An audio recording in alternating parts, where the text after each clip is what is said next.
afternoon, everyone. Thank you for coming. We had no idea what to expect today. We didn't know if it would be 2 people or 200 people, so this is a nice in the middle. And all of you in the back, there's plenty of seats up here. Come on out. I don't want to have to yell at you. And if you didn't get any cheese or drinks, please do. Although I don't expect this to take very long, so you'll have a chance on the way out. We do have a quorum based on the proxies that people have submitted, so I will call the meeting to order. This is a member meeting with the sole purpose of discussing the amendment to our declaration for changing the resale reserve calculation. So what we're going to do today is we're going to go through a brief presentation, talk about some of the frequently asked questions that we've heard over and over again, try and get ahead of some of that. And then we are going to open it up for any of your questions, which the Brain Trust is here to answer any of those.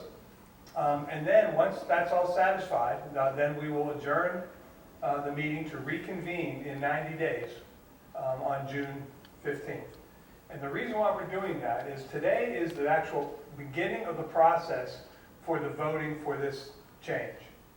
Now, we've been collecting blue proxies for the last month or so. And you just got something in the mail, if you hadn't filled out a blue proxy, from Vote Now to register your vote.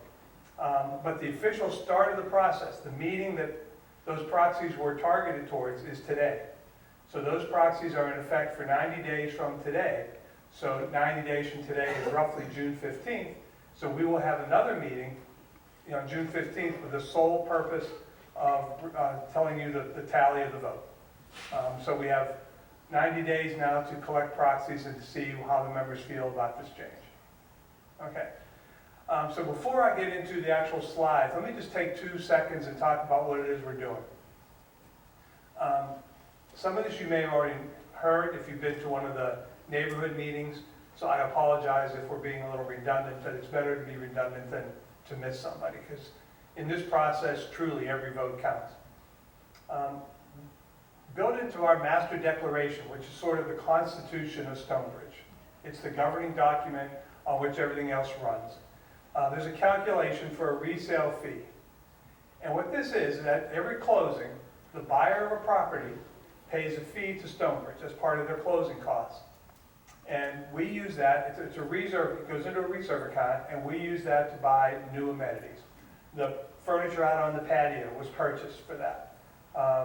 No matter what you feel about it, the pizza oven and the smoker was purchased with that. Anything new that we want to add to the amenities of the club, we use that fund. What we've found years ago was that as a community, we are way behind in what we collect compared to our comparable clubs. We have gone out and surveyed every club that is similar to us, and we've looked at bundled and non-bundled clubs. And what we'll tell you is we are about half of the average of the other clubs. We collect about $1,800 and change with every closing today. The average club collects between $3,500 and $3,600. So that just means they have more money to put into new amenities and to keep their club current. So we're trying to change that. And what we're proposing is to double the fee. The way that it's calculated in the amendment is 25% of the annual dues of the club. And that, you do the math, it turns out to $1,800. We are proposing to change that from 25% to 50%. That will double the number, obviously, and that will get us right into the average of what the other clubs are charging. However, one of the adjustments we've made is if you're a current member and you decide you want to buy another property, whether you want to invest or whether you want to get a bigger place or a smaller place, instead of 50%, which is what we're proposing, the current member would only pay 10%. So it would be a sale, if you will, on the resale fee for current members. And you can use that as often as you want. If you want to keep buying properties, feel free, you can do that. In Stonebridge. We can only control the closings of the properties in Stonebridge. So if that passes, current members would get a benefit. If it doesn't pass, then current members would continue to pay 25%, which is what everyone pays today. So that's what we're trying to do. We're trying to get ourselves competitive so that as time goes on, over time, we have the funds to buy the things that we need to bring this club current with every other club in the community and stay competitive with everyone who is trying to buy. So we can attract new buyers and keep the current members happy. So any questions on that before we get started? Okay, good. I'm sure you'll have some as we go. Okay, so with what I've just said, who gets a benefit from this? Well, everyone really does. As a resident, it gives you new amenities. If you're looking to buy another property, you get a discount. So it'll be 10% if this passes, as opposed to 25% today, or 50% for a new buyer if it passes. If you're looking to sell, by us keeping the amenities current and buying new amenities, it's keeping the community in a more saleable fashion, so that a prospective buyer will be likely to buy here. What we're afraid of is over time, as we fall further and further behind in this fee, other clubs will leapfrog us and we just will lose out on the battle for new owners. If you're an investor, it maintains the quality of the community, so you can attract more rentals to your properties. And if you're a prospective buyer, because the amenities are going to be kept up and you know the amenities are going to be kept up, it gives you an incentive to want to stay here for a club who is dedicated to doing what is needed to keep the members happy. So everyone really wins. So now I'm just going to talk about a few slides here with the questions that we've gotten over and over again. So try and capture some of your questions, and then we'll answer any additional ones that you might have. So what is it used for? I touched on this briefly. It's used to buy new equipment. We have a very separate reserve account that is used for the replacement of existing equipment. So when that furniture out there now needs to be replaced, that would come off of the other reserve account. If we wanted to buy new stuff, that would come out of the resale account. So it's just for the purchase of new equipment. Who pays for it and how much is it? As I mentioned, it's 25% of the annual dues. It's about $1,800. It's paid at closing by the buyer, although that can be negotiated, as anything can in a real estate transaction. It would increase the calculation from 25 to 50 and decrease it to 10% for current, as I mentioned. All right. If I'm a repeat buyer, making the 10% calculation, can I use it again and again? You can use it as many times as you'd like.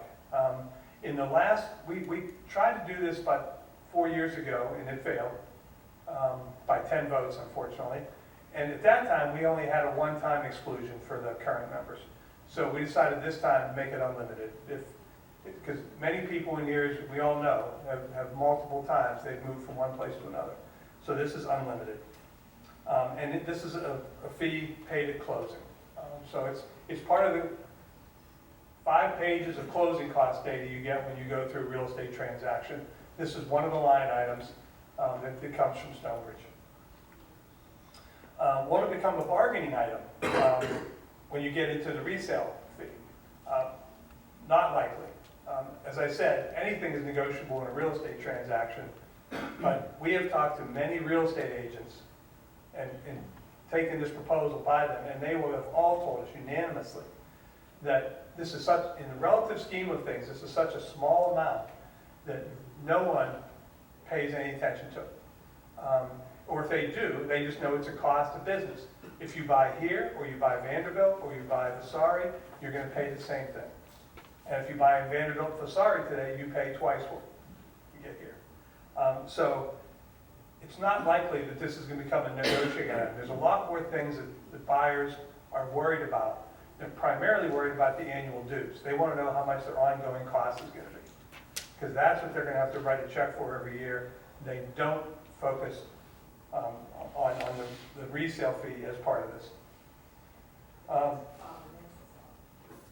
Did I lose it? Oh, there you go. See, that's what I said. Won't it make the buyers reluctant to buy here?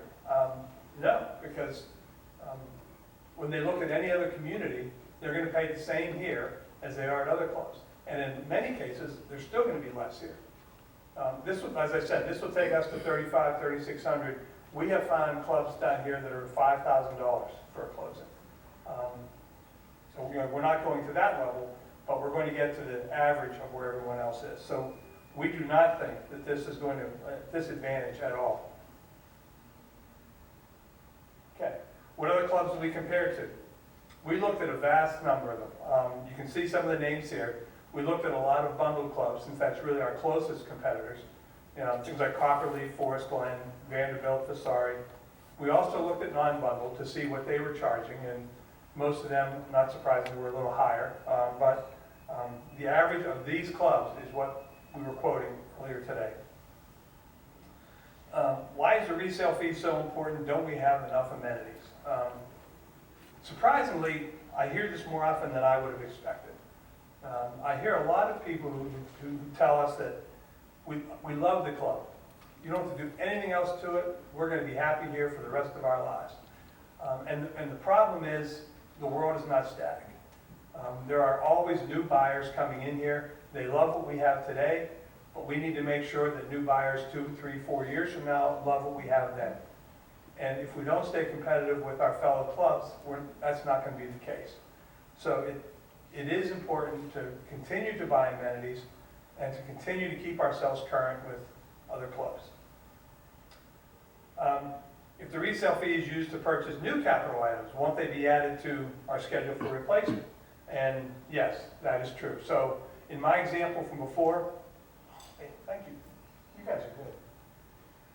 In my example from before, when we purchased the furniture out there, it immediately went on the reserve schedule then for future replacement. We have a schedule that tells us that we probably will replace that in, say, 10 years at a cost of X amount. And then part of our capital contribution every year, which is the $1,000 roughly that we pay every October, that goes to replace the stuff. So when we buy something new, it does go on there. But in our example here, if you buy something for $5,000 with an expected life of 10 years, we pay for that over 799 members. The annual increase in our capital reserves in this case is 69 cents per door, you know, each year. So the impact to our reserve schedule from the purchase of these kind of items is minimal. It's true they do go on the replacement schedule because we are going to have to replace them at some point, but the eventual replacement cost, since we spread it out over so many members over 10 years, it doesn't add up to an awful lot.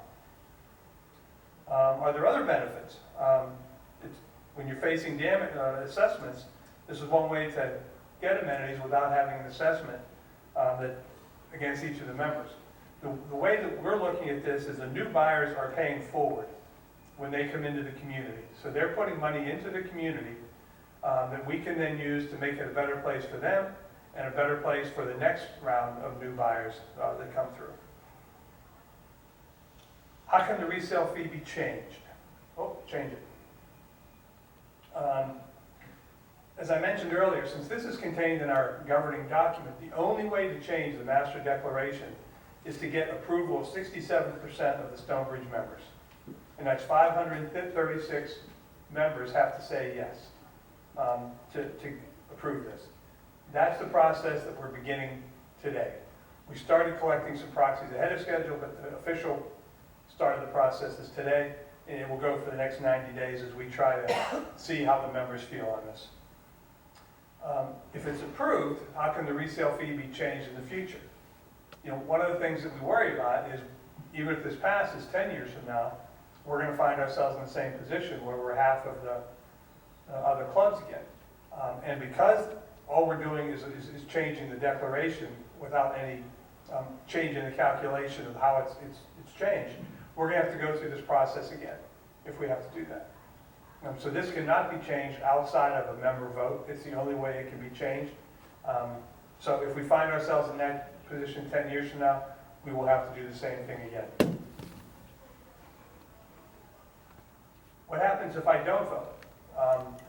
If you don't vote, it's counted as a no vote.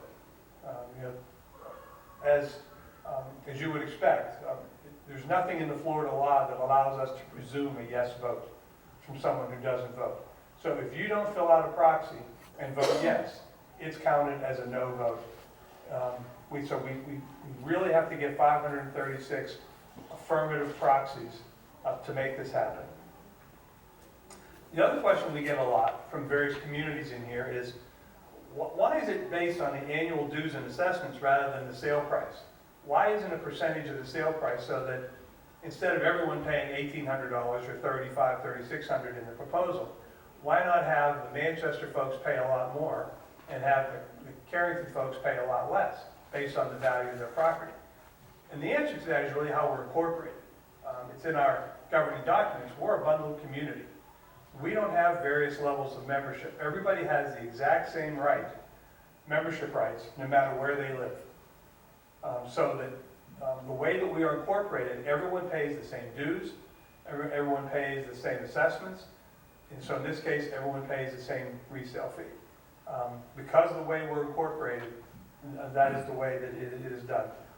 You'll hear about clubs that aren't bundled, where they have various levels of memberships. They'll have a golf membership or a tennis membership.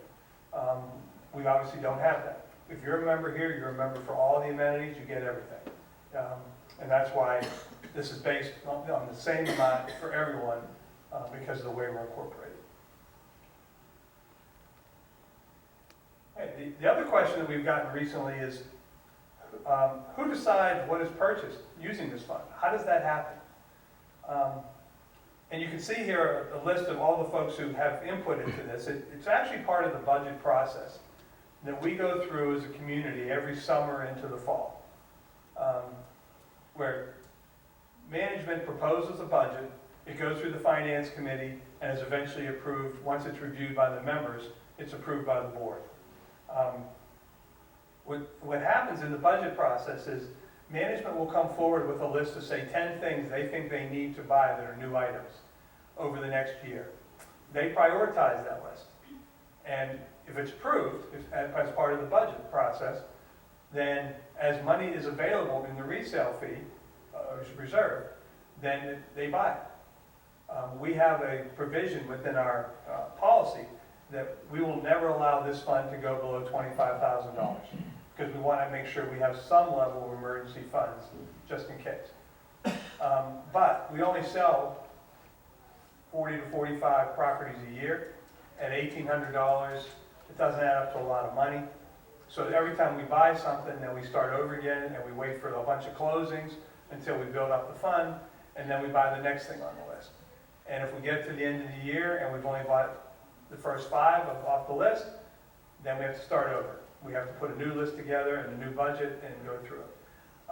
So it's a pretty rigorous process through the budget process that's proposed by management, reviewed by the finance committee, reviewed with the members, usually in July or August, and then approved by the board before we go into the next fiscal year. That's part of it. This last page. Okay, so that's all the questions that I was going to go out there. So now it's time for you to ask me questions that I can't answer. Yes? You said you average about 45 homes a year. What percentage are new people from outside versus resales from within? You know, we get the 10% versus the 50. Yeah, that's a great question. Yeah, please. Oh, stand over here. That's a great question, because the answer surprised me the first time we looked at this.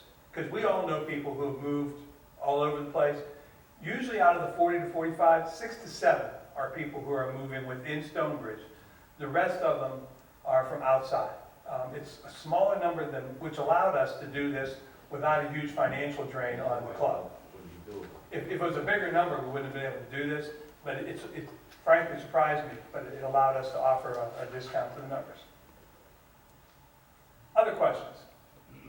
Surely you have questions. Yes? At the present time, for current owners who sell their property, at the time of closing right now, there is no charge to the seller. Correct. Okay, just to the buyer. And that's the same in this proposal. It's always something paid for by the buyer as part of their closing costs.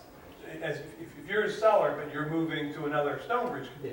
then as the buyer, you pay it there. But as a seller, this doesn't impact you at all. Yes? I'm familiar, I'm from Chicago, and on commercial property, there's a number of the communities around Chicago who have a fee like this. It's usually a percentage of the sale price, because commercial property could be almost any amount of money. Sure. But it's always paid by the seller, Okay. rather than the buyer. I've never heard of the buyer paying it. So at least in my mind, I just recently bought here in the last year, so I recently paid the current fee. And I remember I saw it in the whole list of fees that I was committing myself to buying. And I was kind of irritated by it. You know, I didn't stop my sale, obviously. It probably flavored the price that I ultimately paid for the condo. That in others, you know, paid substantially less than the asking price. So I'm just wondering why it's a buyer's fee rather than seller's fee, or what the thought process is. Well, it's not a Stonebridge policy. I would say that no matter which place you buy down here, it's the buyers pay it. It's the way it's done in the real estate industry down here. I'm not familiar with the history as to why that is so. It was like that when I bought it in 2004, and it's been like that every time since. But your experience is very similar to other stories we've heard, where people say, even if they do pay attention to this, and they say, oh, what is this charge? And it's explained to them, it doesn't affect the transaction. The place you want to live is where you want to live.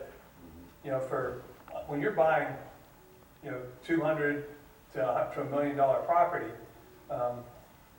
$1,800 fee is not going to impact that choice. What you really care about is how much do I have to pay every year going forward. So that's very familiar with the situations we've heard before. Other questions? Yes? Your calculation is based on 50% of our current dues. As it goes up, is there ever going to be a cap? Because that can drive people away too. Yeah, and you're right, it's based on 50% of that year's dues. So every year, every October, when we adopt a new budget, if the dues go up by 5%, then this will go up by 5%. This will follow the dues. You know, the check on that is the budget process, where we get a lot of members at the member meeting with a lot of opinions about how much the dues should go up. They don't think about this, obviously, because it's a small factor, but the check on the rise of the dues will keep this in check as well. Right, I'd like to add a little bit to that. Sure. If our dues are going up, it's very likely that we're gonna remain competitive with other clubs, so it's all relative. Right. And it's not gonna make us an outlier, so to speak. We're still gonna stay at 50%, we're probably still gonna stay in the middle of the pack of what all the other communities charge. So to that degree, it's not gonna be an event that's gonna change the dynamics of it. Way in the back of the room. Way in the back. Bob, you've addressed most of my questions or answers already, but as someone who's paid the fee 3 times over the last years, under these new regulations, I would have paid 10% twice on 2 of the transactions. And it got me to thinking, I had the same data you had. There were 46 sales last year and 45 the year before. Yeah. Are you sure about the 6 or 7 number? Because it seems higher to me. I would put it at like 20 or 20%, which would be 10 or 12. And there's a point, I'm not a math expert, but you're gonna become revenue neutral. Yeah. Because if I'm buying a unit and I pay $300 and a new person comes in and pays $3,500, you're gonna not increase the resale reserve is what I'm saying. Yeah, the 6 to 7 is an average. We've gone back over the years and we've looked at by name who the real estate transactions were and where the buyer came from. So there are some years where there are more, and we run a risk in certain periods where if all of a sudden everybody in Stonebridge wants to move around, you know, we're just not going to be able to buy any new amenities for a while until the fee builds up. But on average, that shouldn't be an issue. So on average, you're saying it's only 5 or 6%, or Yeah. 10%? Yeah, Huh? 10% of a little more than 10% of the total transactions on average. It seems higher, does, I mean, It- yeah. It does It- seem it- like- So it shocked me. It shocked me when we saw that. If you said to me out of 45 sales, it was 12 or 15, I wouldn't be surprised. I felt the same way before I looked at the names and looked at the data. Surprised. Thank you. Yes, Captain? Yes, sir. Who decides what amenities are going to be bought? Whose decision is that? That we're getting this money, and then who decides we're going to get, a wet bar in the Well, bathroom? ultimately, it's a joint decision between management and the board as part of the budget process. Management and the board. As I mentioned, what will happen, we're going to start the process very shortly for the next year, is management will put a recommendation together of these 10 things we think new things. And on average, probably half of them are in the kitchen. You know, the chef, the fish file was the big one for a couple of years ago where he had no way to store fresh fish. So he was buying fish every day, or every couple of days and freezing it. So he doesn't want to do that. So he bought this, like a filing cabinet with icing. That was on the list. So they come forward with that. It goes through the finance committee. So if anybody wants to join the finance committee, you would have direct input into it. And then it goes to the board for a review, and then it goes to the members for a budget meeting, usually in July or August, where they get to weigh on, and they'll see the list of things. And then the board approves, usually in August, for the next fiscal year. And once that's approved, once the money's available, the management team can go down the list in order and purchase what is on the list. If they want to buy something new that's not on that list, then it would have to be through board resolution to do that. So the members do have a vote in the thing to some extent. They have input into it through the budget process, yes. Bob? Well, yeah, and it also goes through the House committee too, as if depending upon where it's from, if it's from the food and beverage, it would come through the House committee as well. But it would come up through the relevant committee that oversees that area of the club, is your point, right?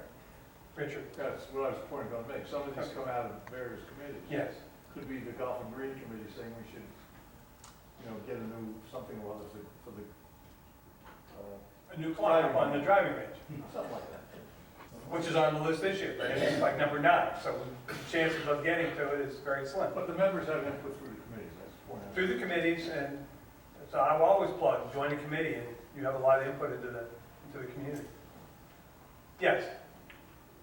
So if I hear your numbers right, currently the program brings in about 90,000, let's just say $2,000 times 45 transactions. It's a little less than that, but yeah, it's Right. ballpark. And so now we're going to 180,000. correct. Okay, That's, simple, just simple math. yeah, there's nothing very complicated about this. It's just a matter of, we're not competitive with our fellow clubs. And do we want to be or don't we want to be? And we think we want to be competitive to be able to give the amenities to the current members and people coming in. Yes? For current homeowners, the way it's been presented here, it almost seems like a no-brainer as far as whether to support it, the idea or not. And yet, you mentioned that some time back, this same proposal was put forth to the membership and it was voted down. And I just wondered, was there any analysis done back then as to why it was turned down? The predominant reason, especially people who've been members of Stonebridge for a while will understand this, it's all about turnout. Trying to get 536 people to vote in Stonebridge is very hard on anything. Trying to get 536 yes votes is virtually impossible.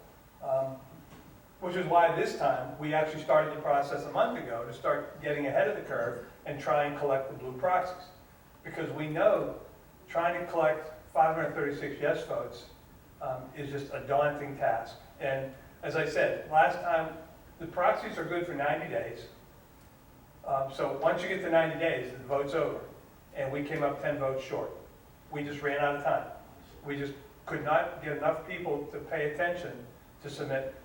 I will tell you, in the last time, we had 526 yes votes, and I think we had a handful of no votes. It was overwhelmingly by the members support it. We just couldn't get enough to pay attention to fill out a proxy. So that's why we're trying very hard to start early, and we're gonna probably bother you folks more than you want to for the next 90 days.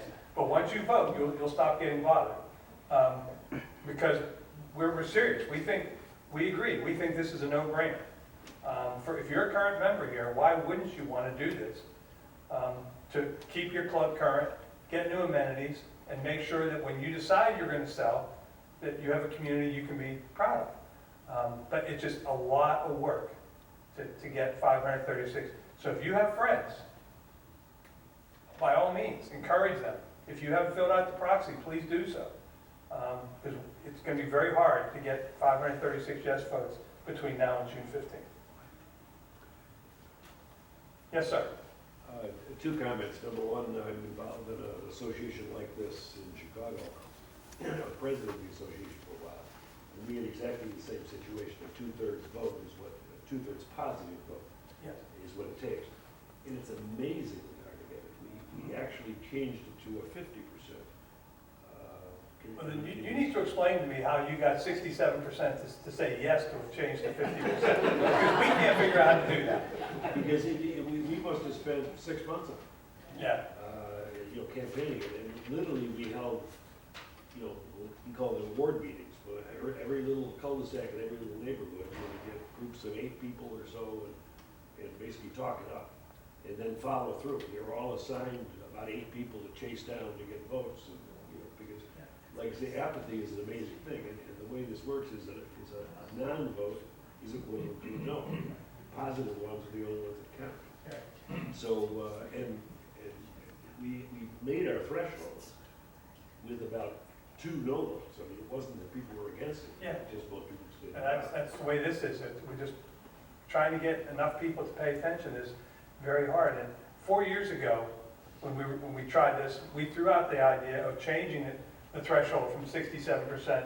And we even went to 67% of those who vote. Keep it at 2/3 of those who vote. And they were hanging us in effigy in here. It did not go well. Well, that's the other thing. Anytime you try to change anything like this, the assumption the average homeowner is that they're getting screwed. So, they're just trying to That's figure right. out how it is the board, who is highly paid and, it's property from this whole. Yes. So my presidential aircraft was still on order. Well, we agree with you completely. The second question is, without this particular fund, if the club wants to add some new amenity that's not covered, if they don't have the money, how do they go about doing that? If we wanted to go that route, we would just be part of dues. It'd be part of the budget process, and we would purchase it through the dues and then capitalize it, and then it would go on the replacement schedule. So you can raise money that way, but it doesn't have to come through this fund. We could, but we would rather do it this way, because we think it's, as I said earlier, it's the new buyer showing an investment in the property. Well, the only comment I have is that if you, basically, I've never seen an organization where if you give them a budget, they didn't manage to spend it. So if in fact you're giving, let's say, $80,000 a year, or whatever it is you talked about, I'm sure, the various management people in the club will find a way to spend the $80,000. That's the beauty of this item, is you only spend it when you have the money. Yeah, So if you don't have the money, you don't spend it. but if you have the money, you will spend it. If we went the other route, we put it in the budget. Yeah. Oh, yeah, the items don't make the list unless it's something management really feels they need to have to improve the member experience. Right. So yes, if we have enough resales and we have the money, we will buy it if it passes the budget test, sure. If somebody mentioned the pizza oven, was something that gets bought through this fund in the past, and then it's turned out to be almost a moneymaker in and of itself. People like your pizza, but it can produce a lot more of them. Sure. But it's turned out to almost be a profit center, it's a profit table. They're flying out of there faster than he can make them, that's for sure. Other questions? Okay, so thank you all for coming. I would strongly encourage each of you to fill out a proxy, get all your friends to fill out a proxy, all your neighbors fill out a proxy. We have some outside, if you haven't done it, of the blue proxies. If you received one in the email from Vote Now, who handles the electronic voting for us, you can do it electronically that way. But if you fill it out outside and just turn it into the office, it will get turned into Vote Now and it'll be counted. And take some with your next cocktail party, hand them out to your friends. Did you mention how long they can do it this way without having to use the website? Well, you can do it this way for 90 days. I mean, the last proxy you fill out is the one that counts. So when we get to June 15th, we will stop the clock and we will count. So the point is, if somebody put a no in, they can change their mind. They can, certainly. Yeah, they can change it to a yes. I If thought they, I thought there was something just came out so you could no longer vote electronically. nothing that I've seen. That would surprise me. No. You may have filled one out, but if you got something, fill it out again. Some, You know, we've had some situations where people thought they filled out the, What's the question? well, she just wanted me to mention that we've had some situations where folks thought they filled out the proxy, but they got something electronically from Vote Now. So if you did, then Vote Now doesn't think you voted. Not sure what happened. In a couple cases, they were sitting in the bottom of a file drawer somewhere. So if you got something from Vote Now, please do vote, because they don't think you voted yet. Okay, so with that, I will entertain a motion to adjourn and reconvene on June 15th. Second, all right. All in favor? Aye. Opposed? Meeting's over. Thank you. As far as open.